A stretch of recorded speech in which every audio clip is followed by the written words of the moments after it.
Que la gloire, que l'honneur, la puissance, l'excellence soient à notre Seigneur Jésus-Christ, le Père de tous les esprits, le Narcisse de Saron, le Shiloh. Par la grâce du Seigneur et avec sa permission, je vais terminer de vous parler de la nuit que j'ai passée dans la nuit du 30 au 31 mars 2021. C'est la quatrième et la dernière partie. Je rends grâce au Seigneur de nous avoir permis de pouvoir terminer ce témoignage aujourd'hui. Donc, pour ceux qui m'ont suivi, le Seigneur m'a parlé hier toute la nuit. Il a commencé à 21h, quelque temps après la prière avec les enfants. Il a commencé à me parler de la colère. Et il nous a exhortés à avoir un bon tempérament, à être doux et tempérant. Pour ceux-là qui viennent de nous rejoindre, je vous conseillerais, je vous exhorterais d'aller écouter les vidéos précédentes et comprendre comment le Seigneur est en train de nous parler. Dieu est contre la colère. Dieu est contre l'animosité. Notre Dieu est un Dieu d'amour, de miséricorde. Et il nous demande de lui ressembler. Par tous les moyens, nous devons faire des efforts à ressembler à Jésus. De la même façon que nous faisons des efforts pour ressembler à notre star préférée là, à la télévision. J'ai envie de ressembler à quelqu'un, à une star, à une starlette, à une vedette. Mais toutes ces personnes, un jour passeront. Le seul qui ne passera pas, c'est Jésus-Christ. Et celui-là à qui nous devons ressembler, c'est Jésus. Donc, pour ceux qui m'ont suivi tout à l'heure, le Seigneur m'a beaucoup parlé la nuit. Il a dit que nous n'allons plus entendre des bonnes nouvelles. Le monde va aller de mal en pire. La situation du monde ne fera que s'aggraver. Ce n'est pas moi qui l'ai dit, c'est le Seigneur qui me l'a dit cette nuit. Il m'a montré une femme prostituée qui a mis au monde un dragon. Il m'a dit beaucoup de choses. Il m'a parlé de la sainteté. Il a dit que le saint doit lier le péché. Donc toi, aujourd'hui, qui prétends être un enfant de Dieu qui vit dans la sanctification, tu dois t'éloigner du péché. Le péché doit être loin de toi, très loin de toi. Tu ne dois pas côtoyer le péché. Tu ne dois pas flirter avec le péché. La Bible dit qu'on ne se moque pas de Dieu. Le Seigneur m'a montré, en fait, une femme enceinte. Ça, c'était un autre jour et ça me revient maintenant. Ça, c'était pas cette nuit. Ça s'est passé, je crois, la semaine dernière. Le Seigneur m'a montré une femme enceinte et cette femme était déjà à son 6 mois de grossesse, à ses 6 mois de grossesse. Elle était allée consulter une sage-femme. Quand j'ai vu l'image, j'ai pas compris. J'ai vu une femme enceinte aller à l'hôpital parce qu'elle se sentait mal. Le Seigneur m'a dit, c'est l'état du monde actuel. Il m'a dit, telles les douleurs de l'enfantement. Pour celles qui m'écoutent, celles qui sont des mamans, plus on se rapproche du jour de l'accouchement, moins on se sent bien. On peut sentir les contractions. Il n'y a que les femmes qui peuvent comprendre ça. Vous savez que bientôt c'est l'heure. Et en tant que femme, en tant que mère, en fait, votre corps est alerté. Vous savez qu'il ne vous reste plus beaucoup de temps. Donc, vous sentez le poids de l'enfant au bas-ventre, là. Vous sentez le poids de l'enfant. Vous sentez la fatigue. Et quand on est dans la salle d'accouchement, on parle des contractions. Plus le temps passe, plus les contractions se rapprochent. Si au départ, les contractions étaient séparées d'une demi-heure, plus vous vous approchez de l'heure de l'accouchement, les contractions, la durée de contraction devient plus courte. Donc, le Seigneur m'a dit que ça se passe maintenant, comme lorsque la femme va mettre au monde. Les durées des contractions deviennent plus courtes. Donc, si dans le temps, c'était toutes les 30 minutes, après c'est toutes les 20 minutes, après c'est toutes les 10 minutes, après c'est toutes les 5 minutes. Et c'est comme ça que le monde va aller maintenant.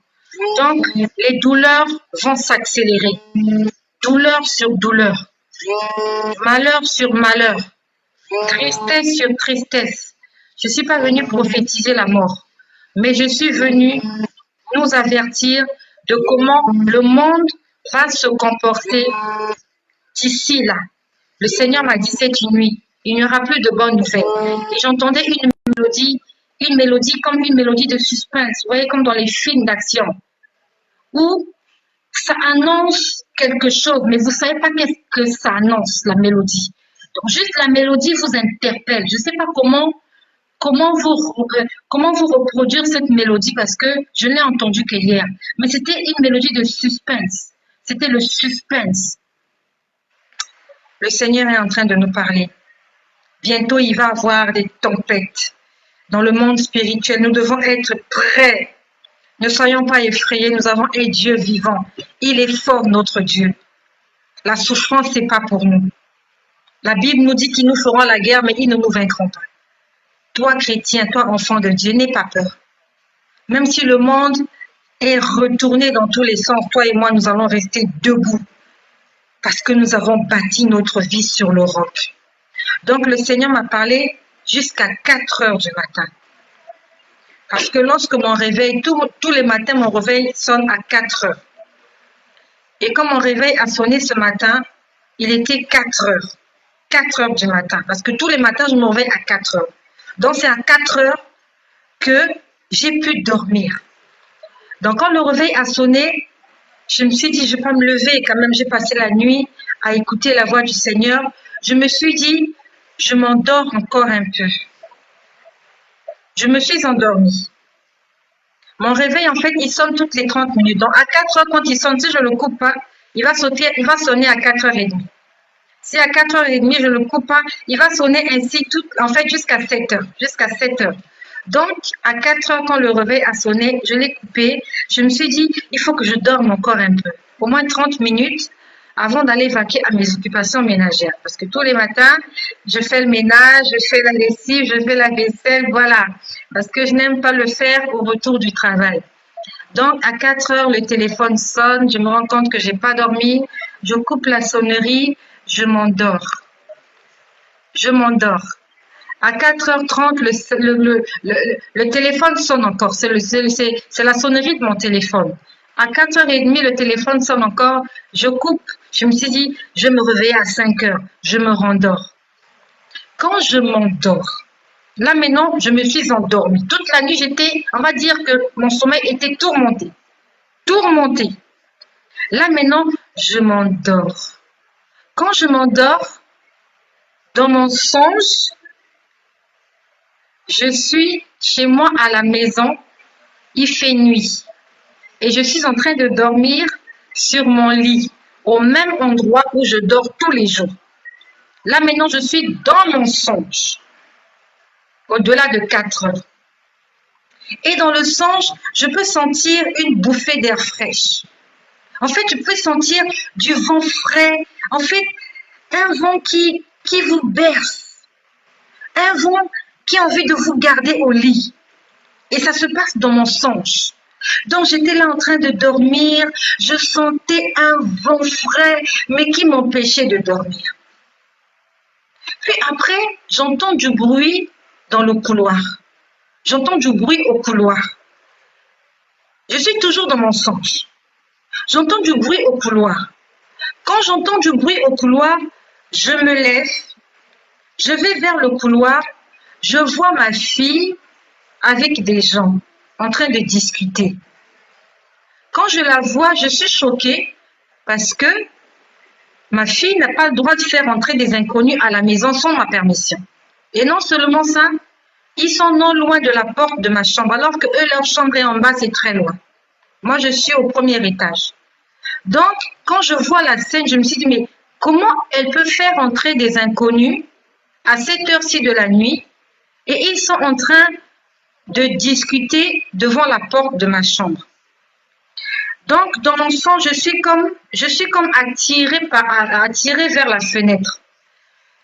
Je vais vers la fenêtre, je me rends compte qu'en fait, l'air que je recevais, c'est la fenêtre qui était ouverte.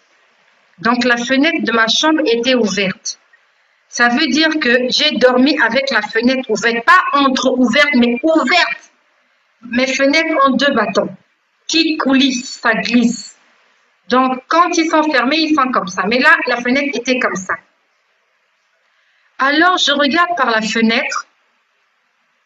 Je vois des véhicules qui n'ont pas de chauffeur.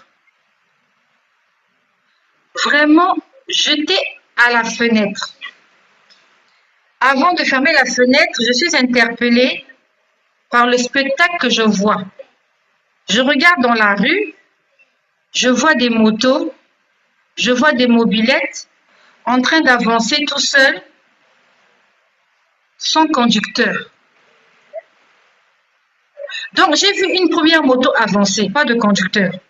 J'ai dit, mais comment la moto l'a fait pour avancer? Je vois une autre moto avancer, pas de conducteur. Je vois une troisième, une quatrième. Je me suis dit, mais comment ces motos n'ont pas de conducteur? Comment ça se fait? C'était vraiment en train de rouler. Je dis, mais comment des motos peuvent rouler sans conducteur?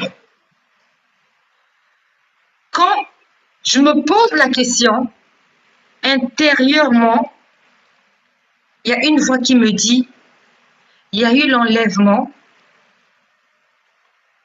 les gens sont partis et moi, je suis restée. C'est pour ça que je suis en train de voir. En fait, il y a une voix intérieure qui me dit, mais les véhicules que tu vas rouler n'ont pas de conducteur parce que leurs conducteurs ont été enlevés. Ça se passe dans mon songe. Je panique dans le songe. Je me suis dit, non. Je dis non. Le Seigneur ne peut pas me laisser.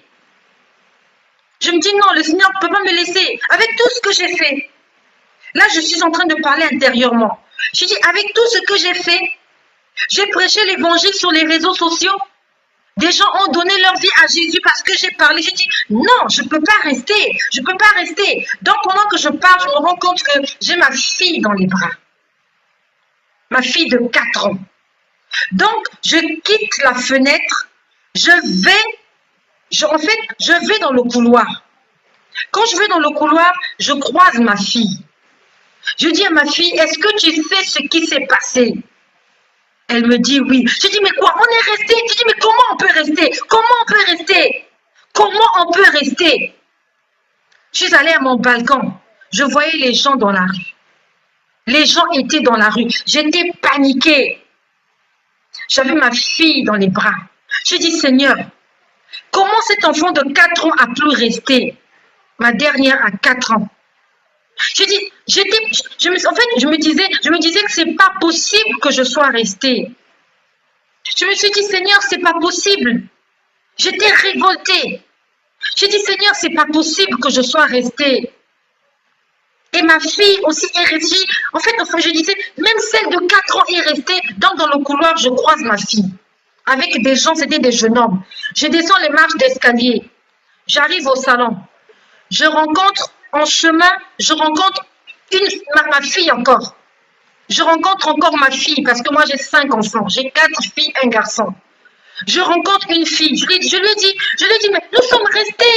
Je lui ai dit, on a raté l'enlèvement. On court, on va au salon. Au salon, je vois mon fils qui est couché. Il est allongé sur le canapé. On vient, on le réveille. Il s'appelle Tony. Je le réveille. Il se réveille. Je dis, Tony, on a raté l'enlèvement. Il était là, il me regardait, c'est comme s'il ne comprenait pas. Je lui ai dit, mais comment on peut rater l'enlèvement? La porte était ouverte. Je ne sais pas qui avait ouvert la porte de ma maison. Ma porte était ouverte, grande ouverte. Mon portail était ouvert. Donc, quand j'arrive devant la porte, c'est une inconnue qui est en train d'arriver, en train de me sourire. Quand elle me voit, elle me sourit du genre qu'on était des copines. En fait, je n'ai même pas voulu la causer. C'est comme si on pouvait communiquer en télépathie. Quand elle m'a vue, elle était contente que je sois restée comme elle. C'est ce que j'ai pu lire dans son sourire. Du genre, ah, mais on est tous restés. Je suis contente que tu sois resté avec nous. En fait, quand je l'ai vue, j'étais paniquée. J'avais l'enfant dans les bras. J'ai dit, Seigneur, c'est pas possible. J'ai dit, Seigneur, prends-moi. J'ai dit, Seigneur, prends-moi. Tu peux pas me laisser ici. Le portail était ouvert. La porte de la maison était ouverte. Il y avait des inconnus chez moi. Je sors dans la rue. Mes voisins étaient dans la rue. Les petits-enfants du quartier étaient dans la rue. Et j'entendais la trompette continuer à sonner. Point, point, point, point. J'étais là, je me disais, mais qu'est-ce que je vais faire avec tous mes enfants? Où est-ce que je vais les emmener? J'entendais une trompette sonner. Les gens étaient dans la rue, les gens savaient ce qui s'était passé. J'ai vu mes voisins. J'ai même vu une collègue de service. Elle était là, je la voyais. Elle, quand je l'ai vue rester, je n'étais pas étonnée. Mais je me suis dit, mais comment elle est restée? Moi aussi, je suis restée. J'ai dit, mais comment je peux rater l'enlèvement? Dans mon sang, j'étais en colère. J'étais en colère. Je me suis dit, comment le Seigneur a pu me tromper comme ça? Comment? J'avais l'enfant dans les bras. Il y avait les enfants du quartier, 6, 7 ans. Les enfants de 7 ans sont restés. Je me suis dit, au fond de cœur, je me disais, oui, ceux de 7 ans, ils insultent les gens, ils se battent. Je dis, mais Seigneur, ma fille n'a que 4 ans.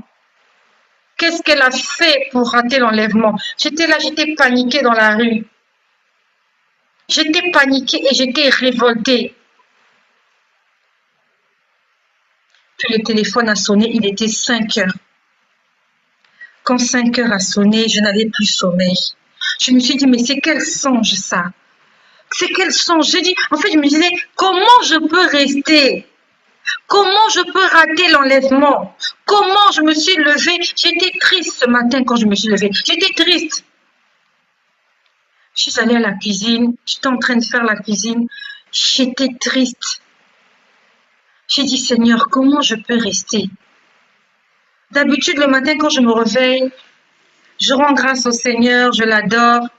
Mais ce matin, quand je me suis réveillée à 5 heures, j'étais triste. J'ai dit, Seigneur, pourquoi j'ai raté l'enlèvement? Qu'y a-t-il encore de ma vie que je dois faire et que je n'ai pas encore fait?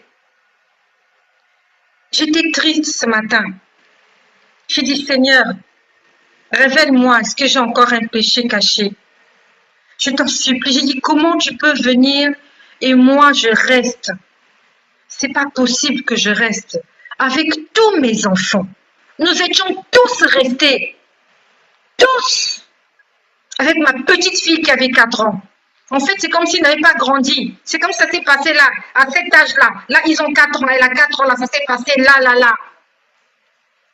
La trompette continuait. Point. Je ne sais pas où est-ce que ça sonnait, mais ça sonnait très fort. Les gens étaient dans la rue, en train de se regarder, en train de regarder le ciel. J'étais triste ce matin. J'ai dit, Seigneur, dis-moi,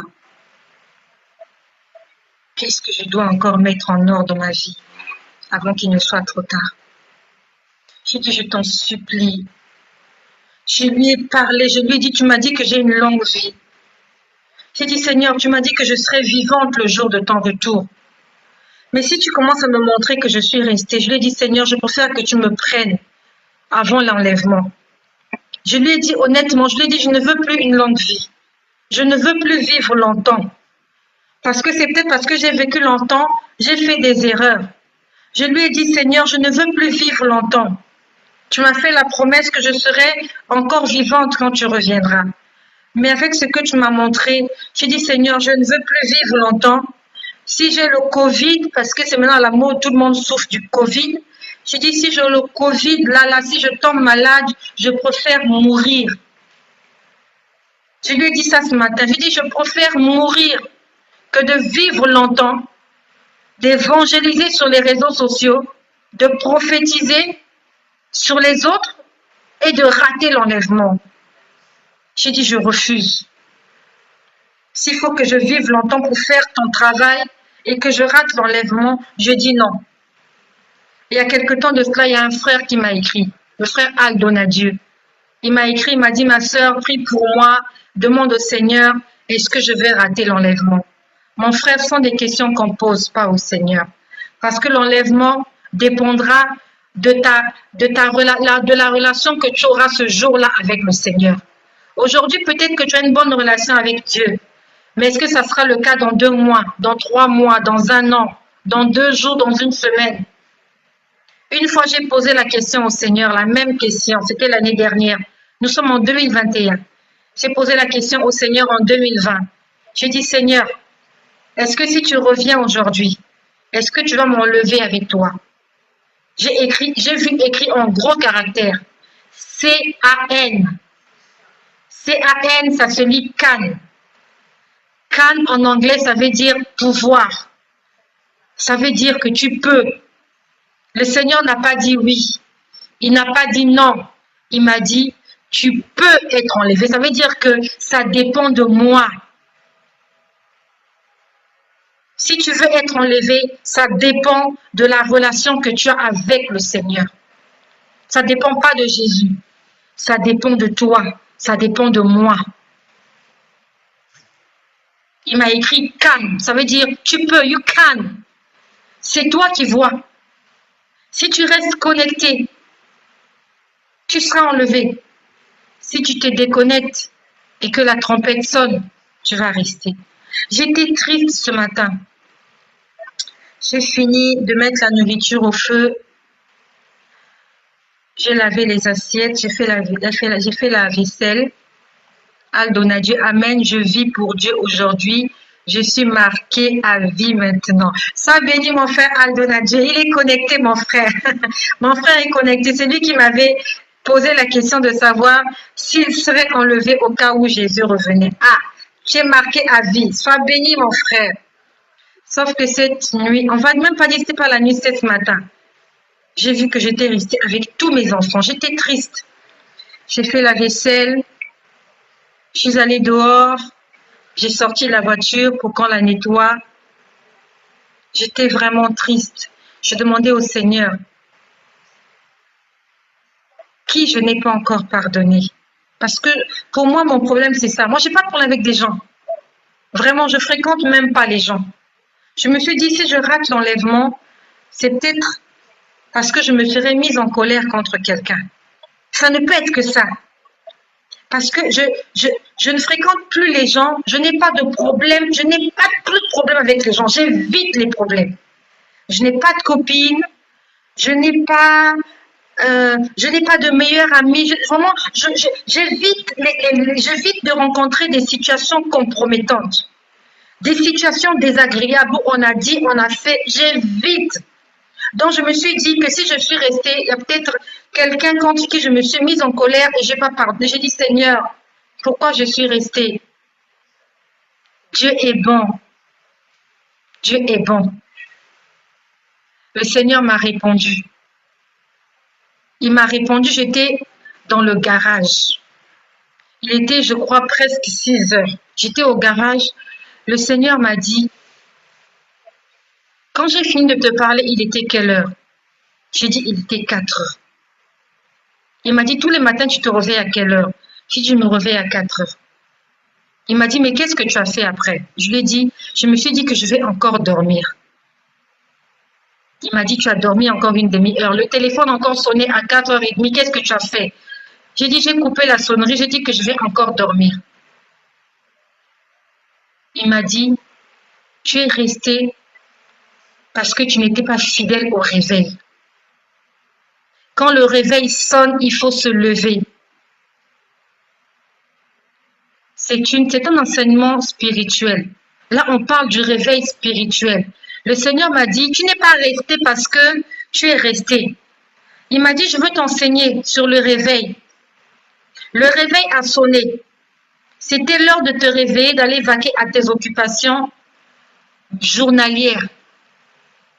Au lieu que tu te lèves, que tu ailles vaquer, tu te dis que tu as encore le temps, tu as dormi. Et c'est en dormant que tu t'es rendu compte que tu es resté.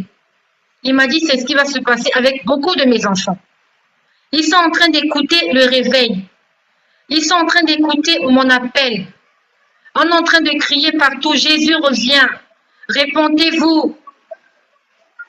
Mais mes enfants, ils entendent le réveil, la sonnerie qui dit, c'est plus le temps de dormir. C'est le temps de se lever. C'est le temps de se lever. Il y a la sonnerie spirituelle, il y a le réveil spirituel qui est là, il y a l'appel qui est là. La Bible nous dit, si aujourd'hui vous entendez sa voix, n'endurcissez pas vos cœurs. Tu as entendu l'appel de Dieu aujourd'hui. Dieu t'a parlé, il t'a dit qu'il est temps de te confesser. Il est temps d'abandonner avec ton ancienne vie. C'est le temps de sortir, comme il est écrit dans la Bible. C'est pour cela qu'il est dit, réveille-toi d'entre les morts et Christ t'éclairera. C'est le temps de se réveiller d'entre les morts afin que Christ nous éclaire. Il a dit, qu'est-ce que mes enfants vous faites? Vous dites qu'il y a encore le temps. Vous ignorez le son du réveil. Vous coupez le réveil. Vous voulez même pas écouter que Jésus revient. Tu te dis, oh, c'est dans 4 ans, c'est dans 10 ans, c'est dans 20 ans, c'est dans 50 ans. Alors que le réveil, c'est maintenant. Il m'a dit, c'est ce qui va se passer avec plusieurs d'entre vous. Actuellement, vous entendez le son du réveil. La trompette est là, elle est en train de sonner. Elle est en train de dire, sortez du milieu d'entre eux. Comme la dernière fois, le Seigneur a dit, sortez de la synagogue de Satan. Sortez. C'est le moment de sortir du péché. C'est le moment d'aller se réfugier dans le camp du Seigneur. Mais les enfants de Dieu croient qu'il y a encore du temps. Et ils continuent à dormir. Et il m'a dit, ce qui te faisait dormir, c'était l'air frais. C'est ce qui s'est passé dans le songe. Je sentais un air frais qui était en train de me bercer. Pourquoi? Parce que la fenêtre était ouverte. La fenêtre ouverte, ça veut dire, c'est comme de l'inattention. C'est comme de la négligence. Tu allais dormir, tu as laissé la fenêtre ouverte. Mais la Bible nous dit, le voleur ne vient que pour dérober, égorger et détruire. Si tu laisses ta fenêtre ouverte, si tu laisses ta porte ouverte, le voleur viendra. Et ta porte et ta fenêtre qui sont ouvertes, c'est un accès que tu donnes au diable. La Bible nous dit, ne donnez pas accès au diable. Donc, ce sont des petites choses que tu négliges. Au lieu de mettre de l'ordre dans ta vie, au lieu de vérifier ta vie, au lieu de faire attention à ta vie, il y a des choses que tu négliges. Tu as laissé la porte ouverte, tu as les toucher, tu as laissé la fenêtre ouverte, et la Bible dit que le malin rôde. Et quand il rôde par là, il trouve la petite brèche ouverte. Il trouve le petit espace que tu as laissé, la petite négligence. Qu'est-ce qu'il fait? Il entre. Il t'envoie un vent frais qui va te bercer. Et tu vas continuer à dormir. Alors que le réveil est en train de sonner, le diable est en train de te souffler. Il est en train de te ventiler le visage pour dire, continue à dormir. Il y a encore le temps. Le Seigneur nous a parlé aujourd'hui. C'est le moment du réveil. C'est le moment de se réveiller. Et quand j'ai posé la question au Seigneur le matin, quand j'étais au bureau, j'étais très fatiguée, je n'ai pas dormi la nuit. J'ai dit, Seigneur, la fenêtre ouverte, qu'est-ce que ça signifie? La fenêtre ouverte, qu'est-ce que ça signifie? Il m'a dit, il y a beaucoup de gens qui vont rater l'enlèvement juste parce qu'ils s'habillent de façon impudique. Écoute-moi bien, ma soeur, s'il te plaît. Je ne suis pas venue juger qui que ce soit. Nous sommes ici pour apprendre et pour se préparer. Il m'a dit toutes les personnes qui vivent dans l'immoralité sexuelle, même hors sans sexe. Je m'explique. Ta photo de profil, c'est de la sexualité. Tu aimes suivre les choses sexuelles. Tu aimes suivre les images, regarder les images, suivre des films impudiques. Tu t'habilles de façon impudique. Parce que quand je posais la question au Seigneur, c'est quoi la fenêtre ouverte? Il me montre une poitrine à découvert. Donc, une fille de Dieu, quand elle s'habille, elle laisse ces parties-là en évidence pour qu'on voit sa poitrine. Et je voyais la nudité de certaines personnes, des gens qui s'habillent de façon non décente. Il m'a dit, beaucoup de mes enfants vont rater l'enlèvement parce que la porte qu'ils auraient laissée ouverte ou la fenêtre, ça sera leur façon de s'habiller. Ma sœur, habillons-nous bien. Ne soyons pas des occasions de chute pour les autres. Si l'autre rate l'enlèvement parce que tu t'es mal habillé, toi aussi tu vas rester. Parce que tu ne peux pas pousser l'autre dans le ravin et toi-même te sauver. Si tu as poussé l'autre à la mort, Dieu est un Dieu juste. Tu vas aussi y laisser ta peau. Le Seigneur m'a montré des chrétiennes ce matin. Il m'a dit, beaucoup de mes filles vont rester juste parce qu'elles ne savent pas s'habiller et elles font exprès. Pas parce qu'il te manque les vêtements, parce que tu fais exprès. C'est à la mode maintenant, quand on s'habille, il faut qu'on montre. Comme le frère ivoirien, il faut qu'on voit les lolos. Il faut qu'on voit le derrière. habillons-nous de façon décente. Nous allons rater l'enlèvement juste parce que on s'est mal habillé, parce qu'on s'est comporté comme des impudiques. C'est ce que le Seigneur m'a dit ce matin. Je te bénis, toi qui es là. Je vois Ornisha qui est là. Je vois Inès qui est là. Je vois Aldonadieu, Inès, Ornisha, la Rosette qui... Nous allons prier. Nous allons prier. J'étais triste ce matin. Mais c'est quand le Seigneur m'a dit qu'il y a beaucoup de mes enfants qui vont rater le réveil que j'ai été soulagée. Je me suis dit, ça ne me concerne pas. Je ne suis pas restée. Mais juste que le Seigneur veut nous enseigner que le réveil, c'est maintenant.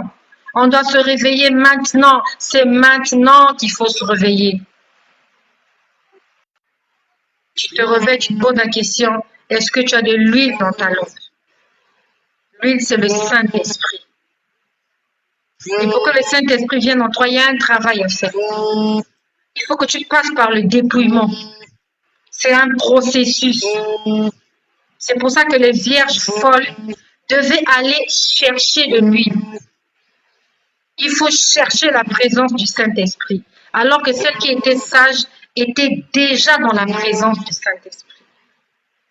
Et quand on parle de Saint-Esprit, on parle de sainteté. Le Seigneur nous a dit ce matin, celui qui dit être saint doit lier le péché. Le péché ne doit pas être ton ami. Nous allons prier, mes sœurs. Nous allons dire merci au Seigneur pour cet enseignement. Merci parce qu'il nous avertit. Et nous allons lui demander de nous aider à mettre de l'ordre dans nos vies.